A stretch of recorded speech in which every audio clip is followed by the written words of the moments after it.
Graça e paz, a paz de Deus, Shalom Adonai. Meu nome é Júlio Ronque, estou pastor aqui na Igreja Metodista Livre de São José do Rio Preto. Hoje é domingo 29 de março de 2026, domingo de Ramos. Já vou deixar aqui rapidinho o nosso jabá. Embaixo sai o nosso site. Isso para quem estiver vendo a gravação no YouTube, tá? Você que está ao vivo no Facebook não aparece nada, tá bom? www.metodistalivre.org é o nosso site, tem todas as informações lá da nossa igreja, da história, o que somos, no que acreditamos, tá tudo lá. E aqui do lado vai sair os nossos canais, os nossos endereços para as principais redes sociais. @Imel Rio Preto. Você pode nos seguir no YouTube, no Facebook, no Instagram, no X, em todas as principais redes sociais. Depois aqui, ao lado, vai sair também um QR Code para você poder vir nos fazer uma visita. Todos os domingos, 19 horas, horário de Brasília, Rua Fritz Jacó, número 1008. Você é o nosso convidado especial. Vai sair aqui do lado um QR Code que você vai apontar o seu celular e você já vai gravar o endereço da igreja aí para você vir domingo que vem. E por último, vai sair aqui também um QR Code, esse sai durante toda a mensagem, né? Que é, lógico, né, queridos, a doação, a oferta, para você poder fazer um Pix. Nosso Pix é facinho, igreja@metodistalivre.org, e você abençoa a obra de Deus, você abençoa esse trabalho. Vai estar aparecendo durante toda a mensagem aqui do nosso lado. A liturgia hoje do domingo de Ramos, né? Não tinha como aqui, ó, estamos cheios de ramos, que bênção, né? Glória a Deus por todos esses ramos. E hoje é um dia de alegria, né, irmãos? Porque é a entrada triunfal, né? Não tem jeito de eu trazer outra mensagem. Se não fosse justamente do domingo de Ramos, eu tinha que trazer essa mensagem tão bonita, tão maravilhosa. Mas eu quero trazê-la de um contexto diferente, sabe? Trazer essa mensagem. Você fala, mas como que pode? Tem como, Júlio? Tem jeito? Tem maneiras da gente trazer de um contexto diferente. Vamos lá, olha o tema, fala para quem está do lado aí. Eu tentei fazer a entrada triunfal de maneira hoje diferente. Fala para quem está do lado. O rei que entra em meio ao caos. Você já pensou, irmãozinho? Você de casa, vem comigo. Se Jesus tivesse vindo hoje, a entrada triunfal fosse hoje, não ia ser um caos? Irmãos, eu estava assistindo um analista político, eu gosto de seguir esse rapaz, eu só não lembro o nome dele agora, e ele fala muito sobre guerra, ele está sempre falando sobre as análises, né, geopolíticas e tal, e ele estava dizendo o seguinte, olha, até então eu achei que quando começou a guerra da Ucrânia e tal, até mesmo essa do Irã, nunca imaginei que pudéssemos estar diante, talvez, de uma terceira guerra. Só que do que está acontecendo a partir desta semana, eu já estou começando a mudar o meu ponto de vista. O cara que é estudioso, hein, André? O cara só faz isso, ele só faz análise geopolítica. Ele é formado nisso, o cara é uma sumidade. Ainda eu falei para a Suzy, Suzy, eu não falei para você que esse negócio era um negócio mais sério? Não era só bombar lá e acabou, não. Não vai ser isso, bem.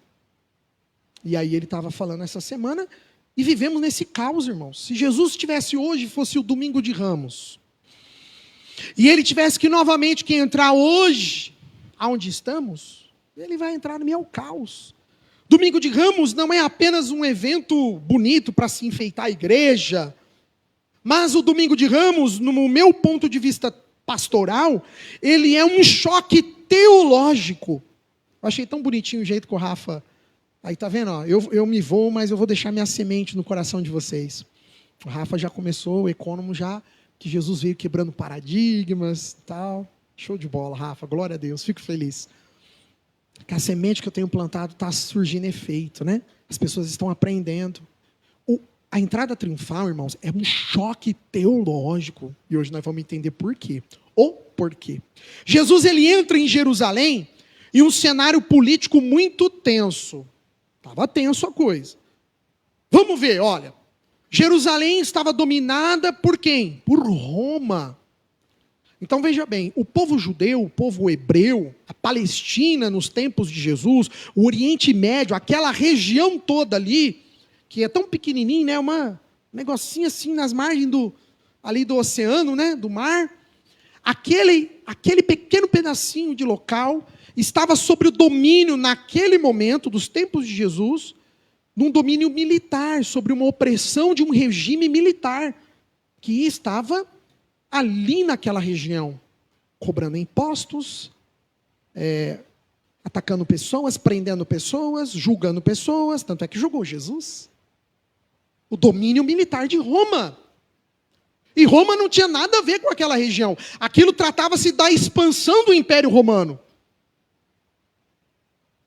que anos antes de Jesus nascer já tinha dominado aquela região, já tinha invadido aquela região. Então, quando Jesus entra em Jerusalém, Jerusalém estava dominada militarmente, e havia nos hebreus, ou melhor dizendo, nos judaítas, ou nos judeus daquele momento, havia ali eles estavam cheios de expectativas messiânicas, entretanto distorcidas, embora totalmente erradas.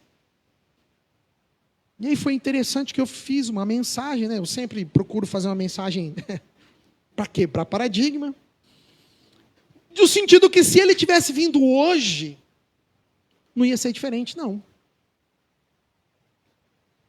O mundo não está diferente do nosso. Os tempos de Jesus não estavam diferentes. Hoje nós estamos falando de guerras, tensões globais, líderes instáveis. A gente tem aí líderes, homens que estão no poder, que tem uma loucura na cabeça dessas pessoas. Escândalos morais. Tivemos agora há pouco o caso, né, do Jeffrey Epstein, que eu até preguei sobre isso. Corrupção sistêmica. Gente, eu não gosto nem de falar disso daí, porque está envolvendo hoje, não é só mais a esquerda como era antigamente, é a direita, são todos. E o pior, envolvendo a igreja. Olha que, já pensou se Jesus voltasse hoje, hein? Meu Deus do céu. Chutar os cambistas lá ia ser pouco. Não, eu não sei o que Jesus ia fazer não, mas chutar os cambistas ia ser pouquinho pelo que ele fez naquele tempo. E a pergunta que permanece é: que tipo de rei entraria hoje no nosso mundo? Porque a entrada triunfal, ela trata-se do quê? Da ascensão, da entrada de um rei dentro de Jerusalém. Foi aí que começou todo o problema. Tanto é que culminou, nem 7 dias depois, culminou no quê? Nem isso, né? Porque na quinta ele já foi capturado. Então, quer dizer, domingo, segunda, terça, quarta, quinta, 4 dias depois, culminou na sua prisão.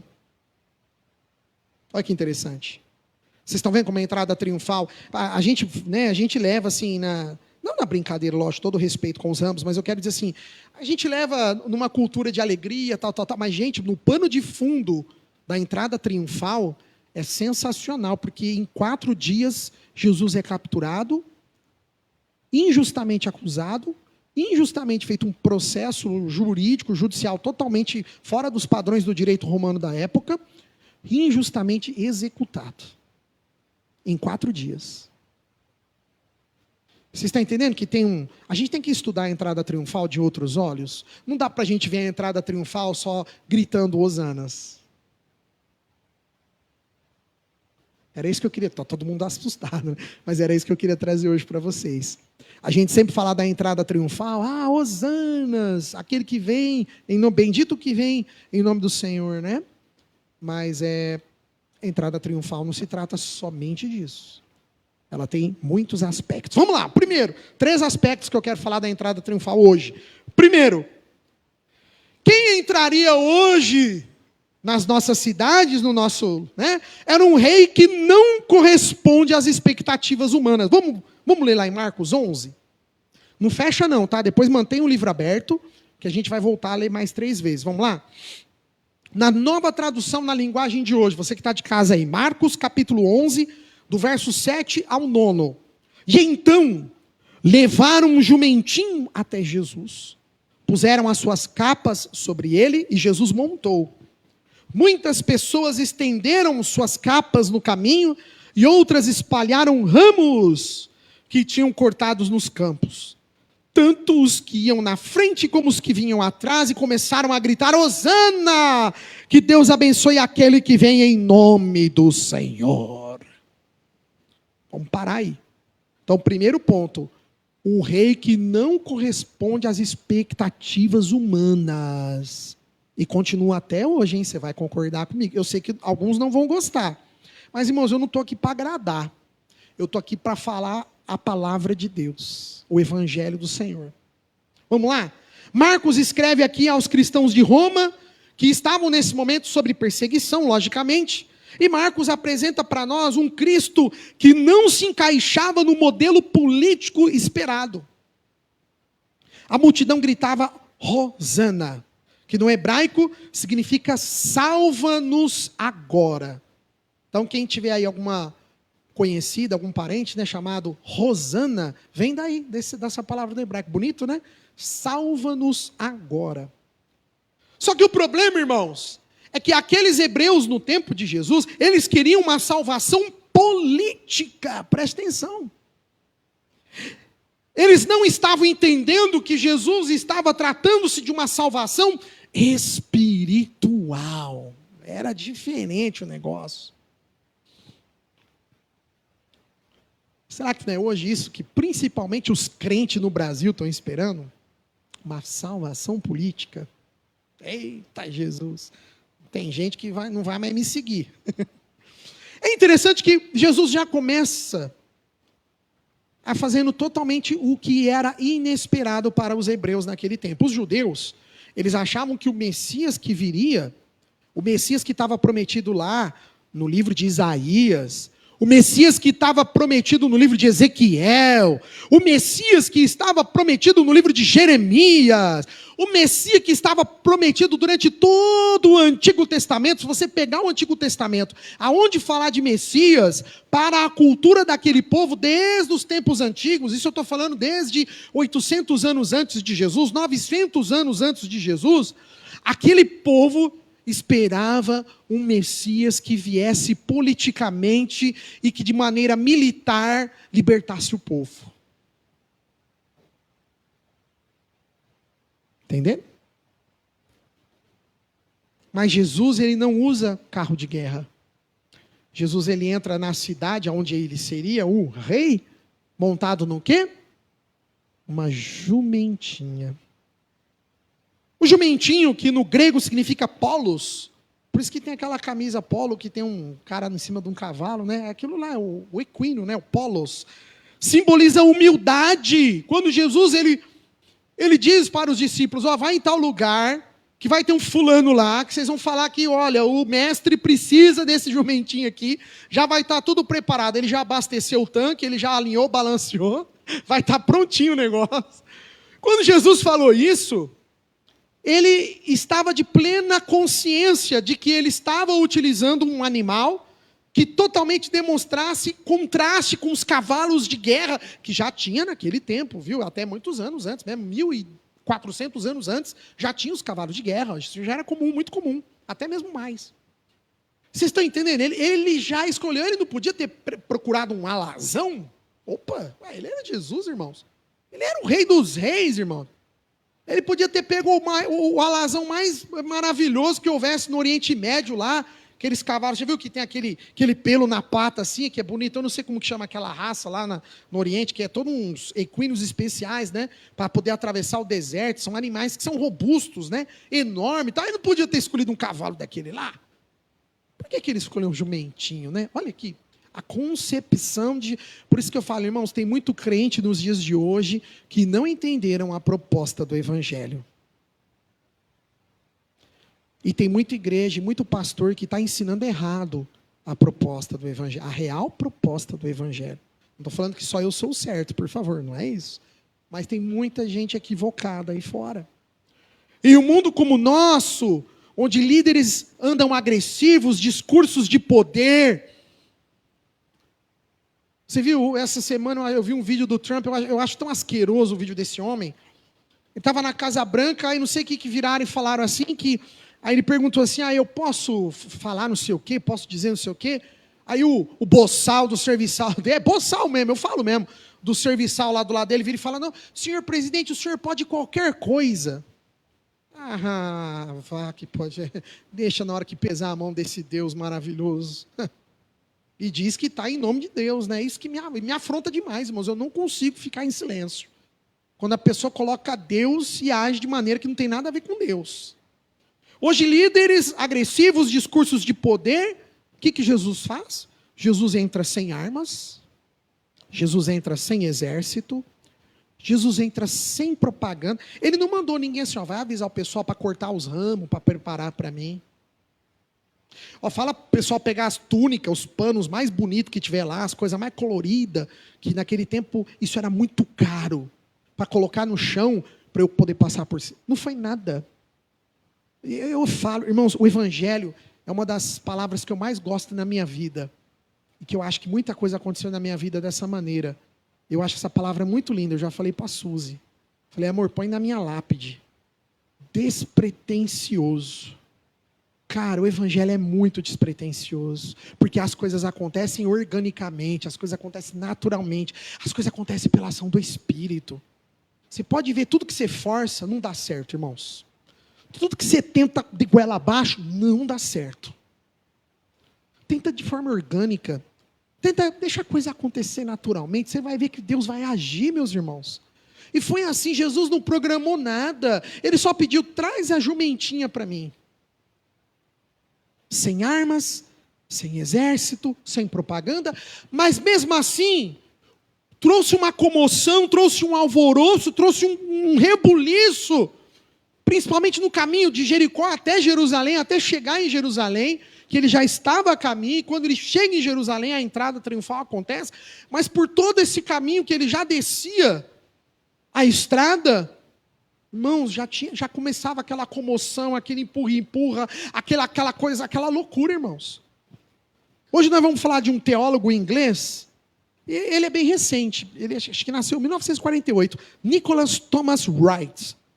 Ele foi bispo anglicano, renomado acadêmico, especialista na história de Jesus, na teologia, e ele afirma uma coisa, esse bispo anglicano, Nicholas Thomas Wright, N.T. Wright. Ele afirma que a entrada de Jesus, preste atenção, irmãos, eu achei isso muito louco, velho. Eu acho que esses teólogos antigos, gente, nós temos muito que aprender com esse pessoal. Eles estudaram demais, irmãos, muito além do que nós estudamos hoje. Ele afirma que a entrada de Jesus foi um ato profundamente político. Olha, você já tinha ouvido isso, de uma entrada triunfal? Quando eu fui atrás desse cara, eu falei, eu estou ficando louco. Ele diz aqui, é um ato profundamente político, só que não nos moldes da política humana. Isso que eu falo, Jesus é tudo ao contrário, irmãos. Você está somando 1 mais 1, você está achando que é 2, Deus está dizendo para você que é 1000. Está entendendo? Não é a mesma coisa. Ele diz mais aqui, ó, Wright, esse bispo, ele fala que é uma redefinição do que significa realeza messiânica. Eu achei tão bonita a ideia dele. Ele defende uma tese desse termo chamado realeza messiânica, que Jesus ele vem justamente contrapor tudo aquilo que o judeu, que o hebreu esperava de um líder poderoso, um líder militar, como nos moldes de Davi. Davi, qual foi o primeiro ato que consagrou Davi a rei? O que ele fez? Pô, gente, vai escola bíblica dominical. Ele levou marmita para os irmãos lá na frente do fronte? Não, ele levou, mas não foi isso. O que foi? Não, mas um maior, que realmente coroou ele depois como rei. O que foi? Matar Golias, pô. Matar Golias foi um negócio sensacional. Foi o ápice na carreira de Davi, que depois levou ele para rei. Então, na visão milenar que aquele povo tinha, de milênios, o povo via que o líder deles, o Messias deles, tinha que ser um cara mesmo como Davi, um cabra macho, que ia para a guerra, matava, era facada, era espadada, era sangue. Essa era, tanto é que é até hoje na concepção daquele povo no Oriente Médio. É isso, irmãos. Então, é o contraste que eu vou falar. É isso mesmo, Zé. Ô, doutor. Mas a ideia é essa. Pô, você já está pegando, você já está entendendo onde eu estou querendo chegar. E é isso mesmo, Zé. Ótimo. Então, para o povo naquele momento, eles esperavam um cara que ia chegar e ia desembanhar a espada e gritar na porta do templo: corre que eu estou chegando, sabe? Ia ser aquela coisa de louco, mas não. Aí o Wright, esse bispo, ele afirma sobre essa realeza messiânica. Jesus, ele transforma, ele dá um ressignificado para isso. O Messias, a realeza dele, era justamente não impor guerra, mas impor a paz. Vivemos em dias, irmãos, que o mundo clama por salvadores políticos. Aí, Zé, entra agora no que você falou, doutor. Mas no Brasil não tem gente que acha que tem um aí que se ganhar vai salvar a gente? Não tem isso, irmãos. Pode ganhar quem for, irmãos. Esqueça política com igreja. Esqueça relacionar políticos com igreja. Eu sei que dói. Às vezes tem muita gente, eu sei que tem muitos amigos que, né, tem essa coisa. Mas, irmãos, não caia nessa. Não existe, irmãos, uma coisa é lá e uma coisa é cá. E o que está cá não mistura com o que está lá. O que Paulo falou para a gente no livro de Coríntios? Ele fala que não dá para misturar as coisas. Treva e luz não dá para misturar. Não dá, irmãos. E a gente teve nesses últimos anos, né, com essa coisa de bolsonarismo, com essa coisa de esquerdismo, nós viramos as igrejas numa briga. Eu conheço pastores que teve problemas dentro das igrejas por causa dessa questão política.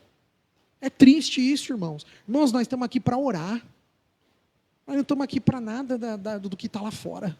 O que está lá fora, resolve lá fora. A gente tem que aqui falar que Jesus está voltando. De que se o povo não se arrepender, as pessoas vão morrer e vão para o inferno. A gente tem que falar aqui que está chegando o momento da ira de Deus. E está, viu, irmãos? Eu estou vendo que está, é impossível. O mundo está cada dia mais caminhando para isso. A gente tem que alertar logo que é só Jesus que tem a vida eterna. É isso que é o papel nosso. Jesus, ele não entra para dominar sistemas. É isso que está entendendo. É a tal da teologia do domínio. A teologia do domínio entrou hoje nas igrejas evangélicas. Eu até podia falar aqui um domingo inteiro da teologia. Eu já falei aqui da teologia do domínio. Não sei se vocês estão lembrados disso. Ó. Ela está até anotada aqui no meu celular. Eu tenho um monte de anotação aqui, tem um monte de coisa. E eu tenho aqui, ó, teologia não sai da minha tela do celular. Olha aqui, irmãozinho. Aqui, ó. A fazer. O que está escrito aqui? Teologia do domínio. Eu ainda tenho que fazer um estudo aqui que eu quero trazer disso para os obreiros. Do perigo que é essa teologia do domínio, que começou aonde? Começou alguns dizem, né, que começou nos Estados Unidos, lá na década de 40, 50.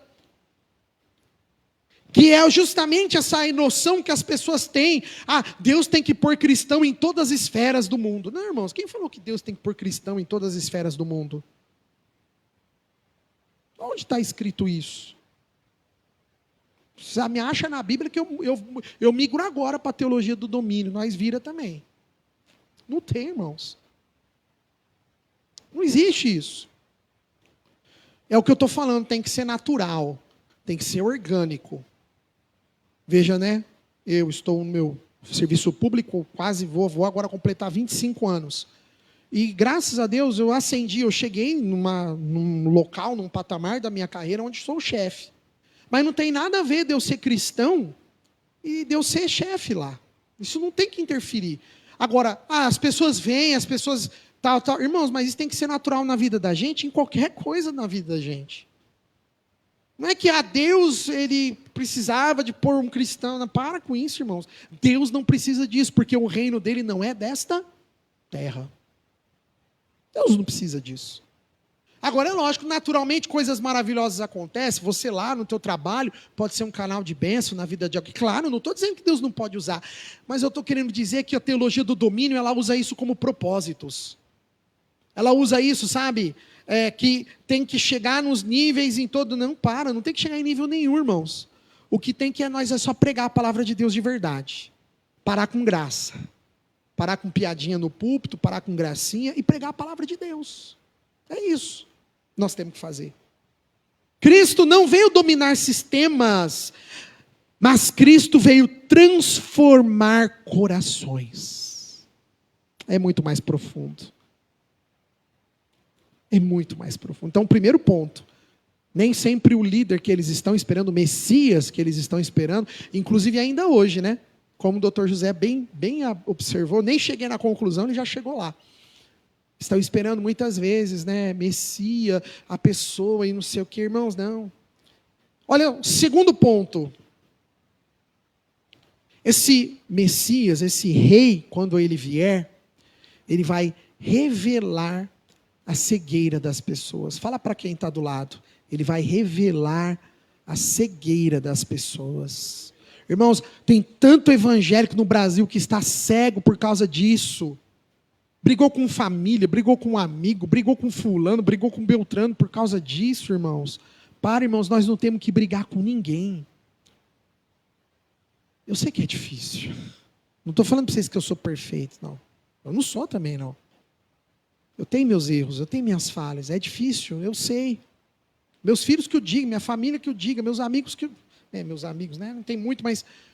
as pessoas que estão comigo no dia a dia que o digam. Eu não tenho perfeição. Mas o que a gente tem, irmãos, é transparência. Sabe? E ele quer relevar... Vamos lá, Marcos 11:10. No mesmo livro aí, no mesmo capítulo. Não fecha, não. Depois tem mais um ainda para nós lermos. Na Nova Tradução, Marcos capítulo 11, verso 10. Bendito é o reino que vem, o reino de Davi, o nosso pai. Hosana a Deus nas alturas do céu. Mas, Júlio, o que tem a ver revelar? Cegueira com esse texto? Vamos ver, vamos ver. Aqui tem uma declaração messiânica explícita no texto de Marcos. Bendito é o reino que vem, o reino de Davi. Isso é uma proclamação messiânica, é uma declaração. Só que naquele momento, os hebreus estavam teologicamente confusos. Eles queriam um reino restaurado de maneira política. Só que eles ignoravam que o verdadeiro problema não era Roma. O verdadeiro problema era o pecado. E se nós olharmos para o dia de hoje, muitos cristãos que acreditam que olham que o problema está na nossa política, se foi lado A, lado B, lado C, lado D, sei lá o que quer chamar aquilo. Irmãos, pode entrar quem for, o problema do Brasil não está aí. Mas o problema da nossa nação está no pecado. Aí começou tudo. Aí, a mesma multidão, irmãos, que gritava lá nos tempos de Jesus, no domingo de Ramos, hosanas, foi a mesma multidão que na sexta-feira pela manhã gritava o quê? Crucifica! Foi o mesmo povo. Revela para nós uma verdade tremendamente perturbadora. A religião, irmãos, sem entendimento, ela produz instabilidade espiritual. E é por isso que nós nunca vimos tanto crente que se diz evangélico, com tanto ódio no coração. Eu nunca vi tantos evangélicos com tanto ódio no coração. Irmãos, para que ódio? A gente tem que tentar viver da maneira mais leve possível, irmãos. O mundo já está tão difícil. Aqui, quando Marcos relaciona-se com a palavra reino, no grego é a palavra basileia. No grego essa é a palavra, chamada basileia. No pensamento de Jesus, esse reino não está relacionado com um território, com a região territorial. Mas no pensamento de Jesus, está relacionado do governo de Deus sobre a vida humana em si. Então, quando Marcos está referindo-se aqui que o reino de Davi, a Basileia, que é reino no grego, não está intimamente ligado com território, com espaço material, né, geográfico, posição geográfica, não é nada disso. Mas quando Jesus está falando aqui nesse texto sobre o reino, e Marcos está nos explicando, ele está dizendo para nós a respeito de almas, de vidas humanas. Chegou o autor da vida, aleluia! Ele entrou em Jerusalém. Aí tem aquele teólogo alemão, eu gosto tanto do nome dele, eu lembro do Marcos. Não sei se o Marcos está nos assistindo, a Debrinha e o Marcos. Dietrich Bonhoeffer, eu acho gostoso falar o nome dele, ele é legal. Esse pastor que eu tenho uma admiração pela vida desse cara, eu já falei, né, que ele foi morto durante o nazismo, na Segunda Guerra. Ele faleceu em 1945, bem quase que no final da Segunda Guerra Mundial. Ele lutou, ele foi um pastor que lutou contra o nazismo e acabou, claro, né, falecendo pelas mãos desse regime terrível, dessa desgraça que foi a Segunda Guerra Mundial. Todas as guerras são terríveis. Eu não consigo conceber o ser humano como que ele pode... Ele olha diferente para a guerra, né, as pessoas, né? Eu estava vendo um vídeo, eu até comentei com a Suzy, eu falei, não, Suzy, deve ser inteligência artificial. Não pode ser. Eu não acreditei que aquele vídeo era verdade. Porque hoje na internet você tem que duvidar de tudo, né? Você vê as coisas, mas você tem que duvidar. Vocês chegaram a ver esse vídeo do presidente Trump ligando para a família do private, do soldado que foi morto lá na guerra? Alguém viu isso? Não viu? Irmãos, o queixo é de cair o queixo. Eu falei, não. Tem alguma coisa errada. Aí o presidente começa falando, né? Olha, boa noite, é o presidente Trump. Eu quero dar as honras aí para o soldado tal, pela a vida do filho de vocês. Começou o pai e a mãe num êxtase. Não estou dizendo que o pai e a mãe não poderiam ter, né, agradecido pela ligação do presidente. Mas todo o vídeo, sabe que me causou uma estranheza? Que o pai e a mãe ficaram em êxtase pela ligação do presidente. Pô, eles perderam um filho, cara. Por uma guerra, sabe? Por uma coisa que eu acho que é tão tosca. Cara, eu não consigo conceber isso. Já pensou, meu filho tem que partir num navio, num avião, ir para um outro lugar e morrer para defender defender a nação ainda, né? Mas nesse caso, poxa, gente, o pai e a mãe falando numa naturalidade, tipo assim, ó, não, presidente, muito obrigado, nós vamos honrar ele com a maior medalha. Ô, presidente, muito obrigado. Eu falei assim, gente, onde está o coração dessa nação? Rapaz, se fosse eu ia estar em prantos pela perda do meu... Não é, irmã? A irmã que tem filho. Deus, os filhos, para a gente, eu acho que é a coisa mais... Você já pensou, irmã? Teu filho entra num navio, vai lutar uma guerra louca, o presidente liga para te dar... Né, olha, vou dar... Aí ele vai ganhar a nossa medalha de mais honraria que existe. Eu vou enfiar essa medalha lá naquele lugar, eu quero a vida do meu filho. Eu quero saber por que meu filho... Por que você não foi lá lutar? Por que você não pôs teu filho lá para lutar? E aí os pais, oh, yeah, thank you, Mr. President. Os caras alegres. Eu falei, não, deve ser inteligência artificial. Porque ou deram algum remédio para os velhos lá, porque é impossível. Não, André, não dá. Eu sou pai de 2 filhos, eu fico com medo dessas coisas, sabe? Da loucura que está o mundo, gente. De você dar tanto amor, você criar teus filhos, você... Porra, a gente faz o melhor...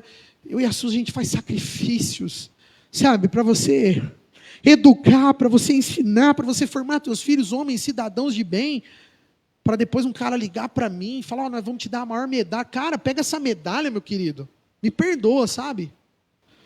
E aí esse alemão, pastor lá, vamos voltar para ele aqui, vai, chega de devaneios, senão depois o bispo liga para mim. Eu não devo nada para ninguém, não estou falando nada errado. Ixi, irmãos, depois de quase 20 anos de pastoreio. Dietrich Bonhoeffer, ele denuncia uma fé superficial que chama de graça barata. Eu já até falei nisso no culto, acho que anterior, ou no retrasado. Esse pastor alemão, ele diz assim, pastor alemão ficou estranho, né? Esse pastor, ele nos ensina o seguinte, que a fé que celebra Cristo, sem submeter a Ele, não é fé. Mas não, Júlio, eu não estou entendendo, Júlio, está difícil isso? Não está, irmãos. É o que está acontecendo hoje com a nossa nação. A graça barata é o que as pessoas fazem hoje. Elas dizem que são crentes, mas elas vivem a vida delas do jeito que elas querem. Elas levantam a mão e falam que são evangélicas, rezam, oram, é lindo, cantam maravilhosamente, é uma bênção. Só que no dia a dia, você não vê Cristo na vida delas. Sabe, irmãos? Hoje nós estamos vendo pessoas que aplaudem Jesus, falam tão bonito das coisas de Jesus, mas não seguem Jesus de verdade. Mas nós estamos acabando de ver aí, irmãos, esse escândalo aí, que isso aí está me deixando com nojo. De pessoas que se diziam ser pastores, né? Envolvidos nisso. Se você não está vendo, irmãos, Deus do céu, acorda, liga a tua TV, meu irmão, minha irmã. Isso aí tudo já era para a gente ter, sabe, se levantado, um clamor pela igreja, porque a igreja está corrompida, irmãos. E quando eu estou falando igreja, eu não estou só falando nada dos outros, não. A igreja, irmãos. É fácil falar da dos outros. Não. Vamos pôr no plural esse negócio. Está muito deselegante. Igrejas que levantam as mãos, celebram, cantam, mas não tem transformação. Hoje a fé ela é moldada, sabe por quê? Por conveniência. Ser de uma certa igreja te traz status. É aí que eu quero chegar. Ser de tal lugar te abre portas de contatos para tal pessoa. Está nesse nível, irmãos. O evangelho está triste. Nós estamos com o evangelho de multidões emocionadas, mas não estão convertidas. O que adiantou? Vai ser Deus do céu. Vamos para o terceiro. Vai, acaba logo, Júlio. Pelo amor de Deus, vamos embora. Terceiro ponto. Então, o primeiro ponto foi o quê? Um rei totalmente diferente para o nosso tempo. O segundo ponto, um rei que vem mostrar a cegueira. Vocês estão vendo como a igreja brasileira está cega, irmãos? Está cega. Vocês estão acompanhando, vocês estão vendo, né? Ou só eu que estou vendo? Ô Jeová, será que acho que só eu que estou vendo aqui. Está vendo, não está? Chegou a ver nada? Viu, né? É triste, irmão. Eu não vou ficar falando o nome aqui, porque depois o advogado da igreja vai ter que trabalhar para nos defender.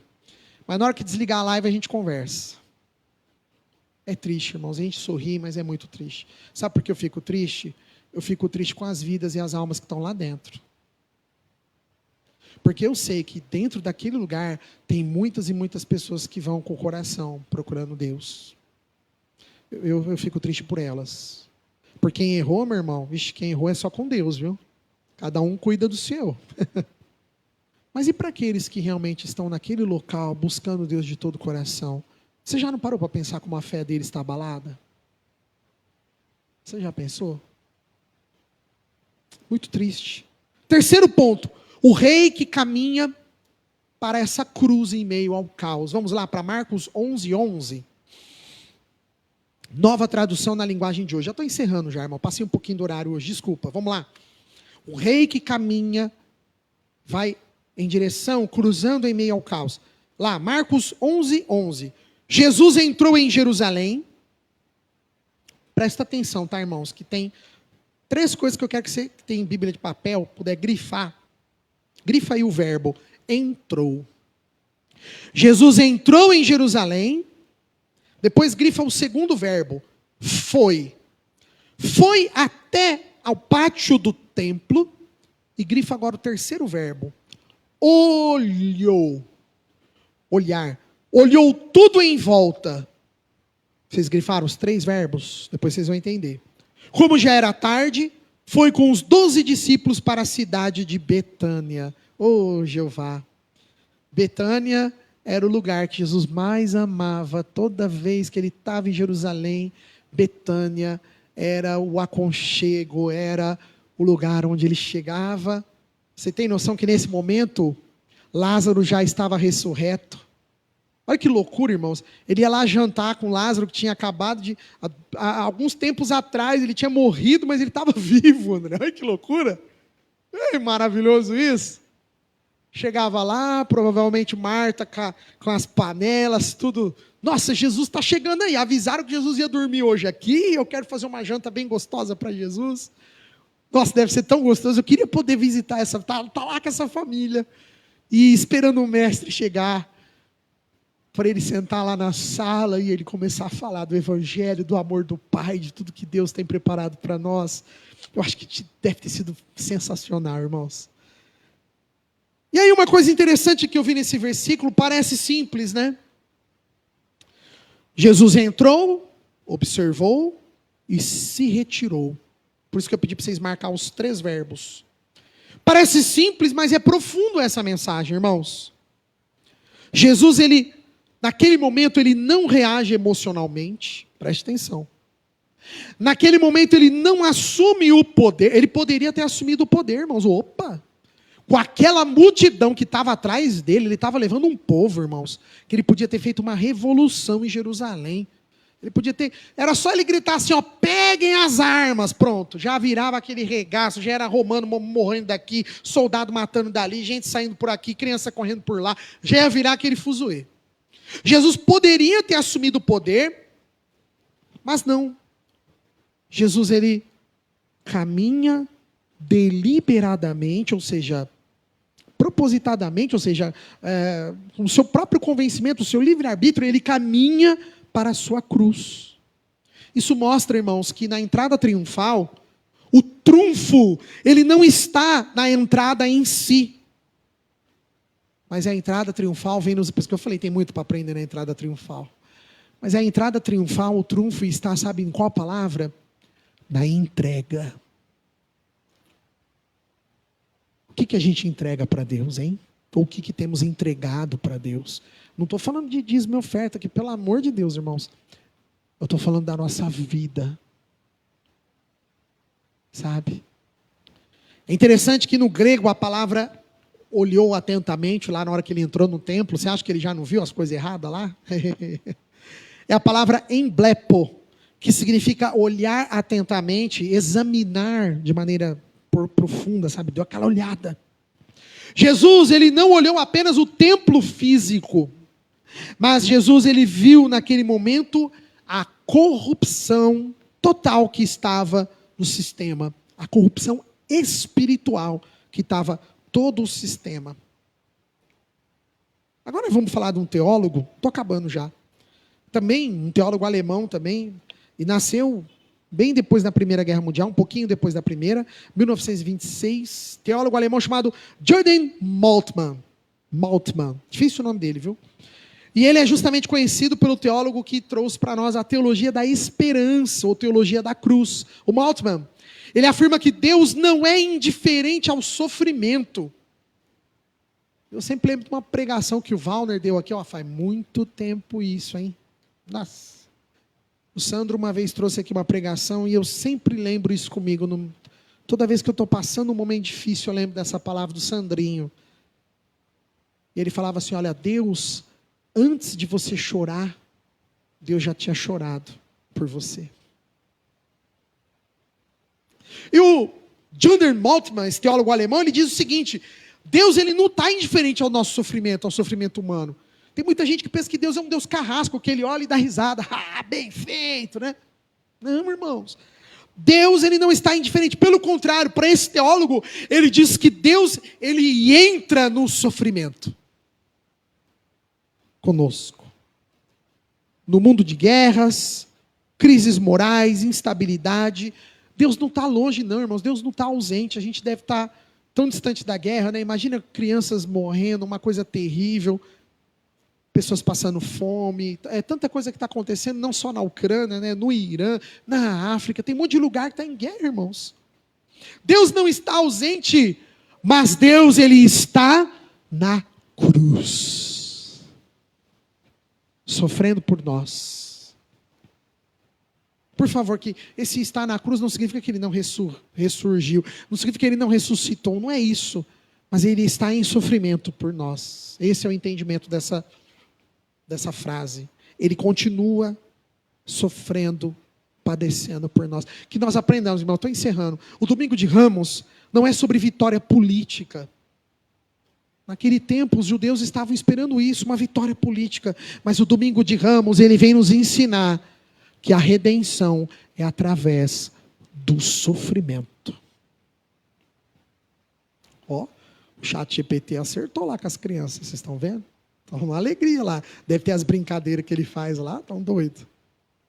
A entrada triunfal, irmãos, Não foi apenas o início de um reinado terreno, mas foi o início do caminho para a própria cruz. E isso confronta diretamente o nosso tempo. Enquanto o mundo busca poder, Cristo está nos ensinando a nos entregar. Enquanto o mundo grita por controle, Cristo está nos ensinando ao arrependimento. E enquanto os líderes do mundo inteiro causam o caos, Cristo nos ensina que Ele veio trazer paz. Mas não a paz que o mundo dá. Aleluia. Que essa mensagem fique no seu coração. O rei que entra hoje ainda nesse mundo cheio de caos, em meio ao caos. Eu deixo o convite para você vir nos fazer uma visita na rua Fritz Jacó, número 1008, no bairro Boa Vista, esquina com a rua Pedro Amaral. Está saindo aqui do lado o QR Code do nosso mapa de localização. Vem todo domingo, 19 horas, horário de Brasília, exceto os domingos de Páscoa. A gente tem o costume de ir na Páscoa, vem de manhã. Falar nisso, domingo que vem o nosso culto será pela manhã. Então, é apenas o domingo de Páscoa que a gente faz pela manhã. Você que está de casa, quer aproveitar e vir participar com a gente, vai ser domingo que vem pela manhã. Que Deus abençoe ricamente a tua vida, em nome de Jesus.